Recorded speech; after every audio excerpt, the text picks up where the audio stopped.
1912년 4월 14일 대서양 한가운데에서 역사상 가장 유명한 해상사고 중 하나인 타이타닉호 침몰 사건이 발생했습니다.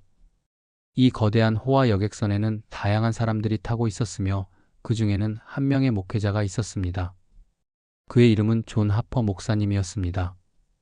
그는 영국에서 활동하던 신실한 복음 전도자로 미국 시카고의 무디 교회에서 집회를 인도하기 위해 타이타닉에 올랐습니다. 하지만 그의 여정은 예기치 못한 방향으로 흘러갔고 그는 결국 타이타닉이 가라앉는 순간까지도 복음을 전하는 일에 헌신하게 되었습니다. 그가 보여준 희생적인 사랑과 마지막 순간까지 이어진 전도의 열정은 100년이 넘는 시간이 지난 지금도 많은 사람들에게 감동을 주고 있습니다. 타이타닉의 혼란 속에서 존 하퍼 목사님은 어떻게 행동하셨을까요? 그리고 그의 마지막 메시지는 우리에게 어떤 교훈을 남겼을까요?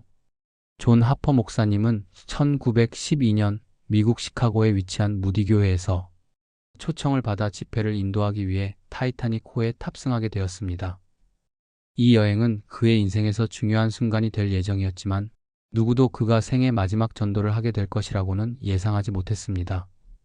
4월 14일 밤 11시 40분 타이타닉은 거대한 빙산과 충돌하였고 선박은 빠르게 기울기 시작했습니다. 승무원들은 서둘러 구명보트를 준비했고 사람들은 공포에 휩싸여 혼란스러워졌습니다. 이때 존 하퍼 목사님은 자신의 6살 난 딸 나나를 구명보트에 태웠습니다. 그러나 자신은 배에 남기로 결정하셨습니다. 그는 구조될 기회가 있었지만 두려움에 떨고 있는 사람들을 향해 복음을 전하는 것이 더 중요하다고 생각하셨던 것입니다. 그는 갑판 위를 다니며 사람들에게 외치셨습니다. 예수님을 믿으십시오. 예수님을 영접하면 구원을 받을 것입니다. 어떤 사람들은 그의 말을 듣고 눈물을 흘렸고 어떤 이들은 혼란스러운 상황 속에서도 복음을 받아들이기 시작했습니다. 배가 점점 더 깊이 기울어지면서 사람들은 바다로 던져졌고 얼음같이 차가운 물속에서 필사적으로 생존을 위해 몸부림쳤습니다. 존 하퍼 목사님도 결국 물속으로 빠지셨지만 그는 여전히 마지막 순간까지 복음을 전하는 일을 멈추지 않으셨습니다. 가까이에 떠 있던 한 남성을 붙잡고 물으셨습니다. 당신은 예수님을 믿습니까? 그 남성이 대답하지 않자 존 하퍼 목사님은 자신이 입고 있던 구명조끼를 벗어주며 말했습니다. 당신이 이것을 더 필요로 하십니다. 나는 이미 구원받았습니다.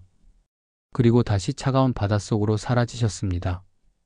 얼마 후 구조된 생존자들 가운데 한 남성이 놀라운 증언을 했습니다. 그는 차가운 바닷물에 떠 있던 중 존 하퍼 목사님이 자신에게 다가와 복음을 전했다고 했습니다. 그분은 저에게 예수님을 믿으십시오. 라고 2번이나 말씀하셨습니다. 처음에는 믿지 않는다고 했지만 2번째 말씀하실 때 저는 예수님을 영접했습니다. 그 후 존 하퍼 목사님은 물속으로 가라앉으셨습니다. 저는 타이타닉에서 마지막으로 전도를 받은 사람입니다. 그 남성은 나중에 자신이 구원받은 것을 간증하며 나는 존 하퍼 목사님의 마지막 회심자라고 스스로를 불렀습니다. 존 하퍼 목사님은 자신이 구원받았음을 확신했기에 자신의 목숨보다 다른 이들의 영혼을 구하는 것이 더 중요하다고 믿었습니다. 그는 구명보트를 탈 기회가 있었지만 그것을 포기하고 남은 시간 동안 한 사람이라도 더 예수님을 영접할 수 있도록 복음을 전하셨습니다. 그가 마지막 순간에 건넨 구명조끼는 단순한 구조 도구가 아니라 자신보다 다른 사람을 먼저 생각하는 사랑의 상징이었습니다. 그리고 차가운 바닷물 속에서도 복음을 전하는 일을 멈추지 않았던 그의 모습은 오늘날 우리가 신앙을 살아가는 방식에 깊은 울림을 줍니다.